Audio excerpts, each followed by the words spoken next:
जसं 27 तारखेला मराठी भाषा गौरव दिन आहे आणि मराठी मूड आपलं यूट्यूब चॅनल असा एकमेव यूट्यूब चॅनल आहे जो मराठी भाषा आणि मराठी अस्मितेसाठी काम करतो. मला सांगायचं आहे सर, 27 तारखेला आपला एक खूप छान इनिशिएटिव्ह येतो आहे बोला मराठी म्हणून. तर त्या निमित्ताने आपण सगळ्यांनाच प्रश्न विचारतो आहोत आणि मला तुम्हालाही विचारायला आवडेल की मराठी तुमच्यासाठी काय आहे. पहिली गोष्ट ती आपली मातृभाषा आहे. आपलं मातृभाषा आपला गर्व आहे. आणि तुम्ही आता रिसेंटली एक पिक्चर पहिला ज्योतिक्रांती विद्यालयकडून.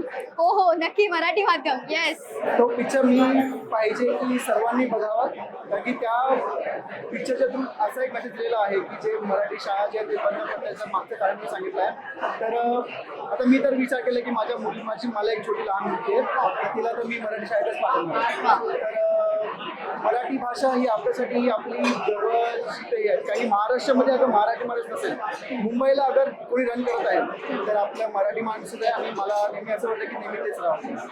सर या निमित्ताने मला एक गोष्ट खरोखर खूप आवर्जून अशी सांगायची आहे. जसं तुम्ही मुद्दा मांडलात की मराठी भाषा आणि मराठी शाळा नाही आहेत, यावर आम्ही व्हिडिओ देखील केलेला आहे. तो नक्की नक्की नक्की आपल्या यूट्यूब चॅनलवर पहा.